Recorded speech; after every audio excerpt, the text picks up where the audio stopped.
الحمدللہ الحمد لحضرت الجلالہ والصلاة والسلام علی من لا نبی بعد.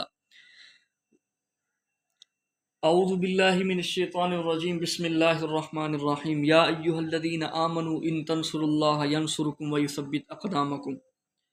وقال النبی صلی اللہ علیہ وسلم الجہاد ماضٍ الی یوم القیامہ. اٹھ باندھ کمر کیوں ڈرتا ہے، پھر دیکھ خدا کیا کرتا ہے. ہر مشکل حل ہو جاتی ہے جب بندہ کوشش کرتا ہے. میرے واجب الاحترام مسلمان دوستوں، بھائیوں، بزرگوں، میرا آپ لوگوں کے لیے ایک اہم پیغام، اور یہ پیغام ہر اس مسلمان کے لیے ہے جو یہ میری بات سن رہا ہے. ہم سے جتنا ہو سکے ہم کوشش کر کے اس فلسطین کے مسلمانوں کی مدد کریں. دیکھو مسلمانوں، سب سے پہلا قضیہ فلسطین کا چل رہا ہے. آج 8 سے 9 ماہ ہو چکے ہیں. مسلمانوں کے اوپر تقریباً 35 سے 37 ہزار مسلمان شہید ہو چکا ہے. 80 سے 90 ہزار کے قریب مسلمان کلی جزوی طور پر زخمی ہیں، اور مسلمانوں میں 12 سے 15 ہزار مسلمان لاپتہ ہیں. ماں اور بہنوں کی عزت کو لوٹا گیا. حالانکہ میرا دل نہیں چاہتا تھا اس موضوع پہ کوئی ویڈیو بنانے کا. میرا مقصد یہ ہے کہ 1-2 دن پہلے یہودی مسجد اقصیٰ کے اندر داخل ہوئے.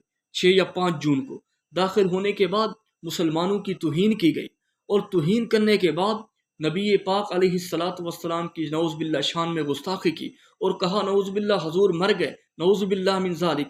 اس کے بعد کسی نے نہیں آنا، اب حکمرانی ہماری ہوگی، ہیکل سلیمانی ہم تعمیر کریں گے. او امت مسلمہ کے لوگوں، اور 57 مسلمانوں کے حکمرانوں، تمہاری غیرت کہاں چلی گئی؟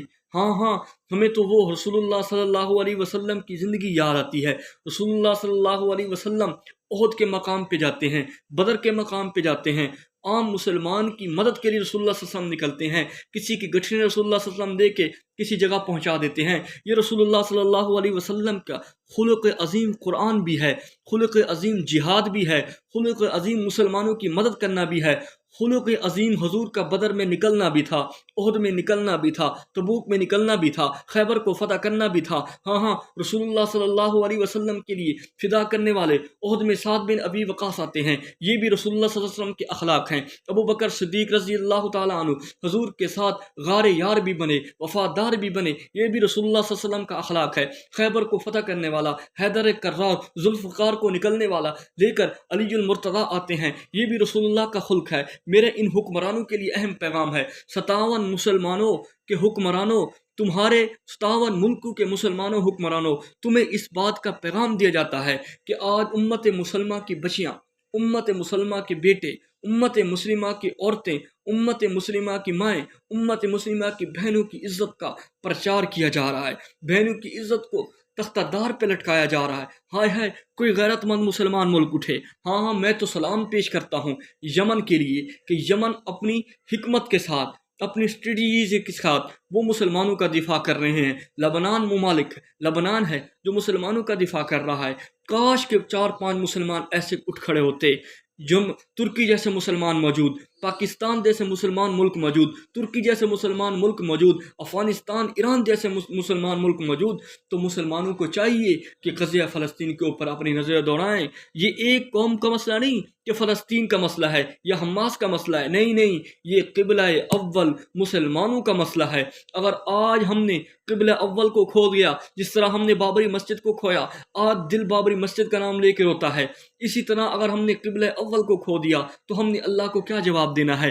اور ان بچیوں کی دیکھو جو چھوٹی چھوٹی بچیاں شہید ہو رہی ہیں. یہ ظالم یہودی یہ مسلمانوں پہ پر بم برسا رہے ہیں، مسلمانوں کو تکلیف دے رہے ہیں. تو مسلمانوں تمہاری غیرت کہاں گئی؟ ہاں کوئی مجھے صلاح الدین ایوبی نظر نہیں آتا، کوئی سلطان محمود غزنوی نظر نہیں آتا. ہاں کوئی مجھے محمد بن فاتح نظر نہیں آتا، کوئی عثمان غازی نظر نہیں آتا، کوئی سلطان محمود غزنوی نظر نہیں آتا، کوئی ٹیپو جیسا شیر نظر نہیں آتا، کوئی غازی علم الدین شہید نظر نہیں آتا. دیکھو انہوں نے مسجد میں جا کے نعوذ باللہ رسول اللہ کی شان میں گستاخی کی. آج مسلمان حکمران بھی خاموش ہیں، عام مسلمان بھی خاموش ہیں. اگر ہم آواز اٹھاتے تو ہماری آواز کو بند کیا جاتا ہے. مسلمانوں، اٹھو ہوش کے ناخن لو اور ان مسلمانوں کی مدد کرو جو مظلوم مسلمان ہے۔ حضور نے فرمایا کہ مظلوم کا ساتھ دینا یہ اللہ کو بڑا پسند ہے، مظلوم کی دفاع کرنا یہ اللہ کو بڑا پسند ہے۔ میں اپنی طرف سے نہیں کہہ رہا، یہ میرا نبی فرما رہا ہے، مظلوم کا ساتھ دو، مظلوم کی مدد کرو۔ فلسطین کے لیے اگر ہم اور کچھ نہیں کر سکتے، دعا کر سکتے ہیں ان مسلمانوں کے گھر کے لیے جن کا راشن نہیں ہے، جن کے لیے کپڑے نہیں ہیں، کسی نہ کسی ادارے کے ساتھ ملے، الخدمت والے ہیں اور ادارے والے ہیں جو فلسطین کا دفاع کر رہے ہیں، جس انداز میں ہمیں تو نکلنا چاہیے، مسلحہ افواج کے ساتھ نکلنا چاہیے، مسلمانوں کی مدد کرنی چاہیے۔ آج مسلمان ہم کیوں غرق ہو رہے ہیں؟ اقوام عالم کے مسلمانوں، میں ان کو عزت کے ساتھ احترام کے ساتھ کہتا ہوں، جس طرح یمن نے مسلمانوں کا دفاع کر رہا ہے اور ملک بھی دفاع کر رہے ہیں، تو آج ہمیں اٹھنا چاہیے اور مسلمانوں کی مدد کے لیے اٹھنا چاہیے۔ میرے ٹوٹے پھوٹے الفاظ ہیں لیکن ایک درد بھری کہانی ہے کہ مسلمان حکمرانوں اٹھو، یہ تیرا میرا مسئلہ نہیں، تو رسول اللہ نے خود فرمایا تھا انما المؤمنون اخوہ، ایمان والے مومن مسلمان بھائی بھائی ہیں۔ دیکھو اگر ایک مشرق میں بھائی رہتا ہے، ایک مغرب میں تکلیف دے گا، وہ بھی ہمارا بھائی ہے، اس کی مدد کرنا، اس کی نصرت کرنا یہ اللہ کا بھی حکم ہے، اللہ کے حبیب کا بھی حکم ہے، یہ صحابہ کے بھی حکم ہے، اہل البیت کا بھی حکم ہے۔ علی المرتضیٰ دیکھو شیر خدا، میں نے ایک کتاب میں واقعہ پڑھا، حضرت علی المرتضیٰ شیر خدا رضی اللہ تعالیٰ عنہ اسد اللہ الغالب ایک جگہ سوئے ہوئے ہیں، تو کوئی مہمان آیا علی المرتضیٰ کے پاس۔ جب مہمان آیا تو مہمان سے کہا اس کو کھانا کھلایا جائے، تو اعلیٰ سے اعلیٰ روٹی شیر خدا نے اس کے پاس بھجوائی، اور تھوڑی دیر بعد ایک سائڈ پہ سوئے رہے، خشک روٹی کھا لی۔ تو مہمان نے پوچھا کہ یہاں کا امیر المومنین کون سا ہے؟ تو امیر المومنین کا پوچھا گیا تو بتایا گیا امیر المومنین ورسوں کے ٹکڑے کھا رہے ہیں۔ وہ دفاع تھا، یہ رسول اللہ کے اخلاق بھی تھے، دفاع بھی تھا۔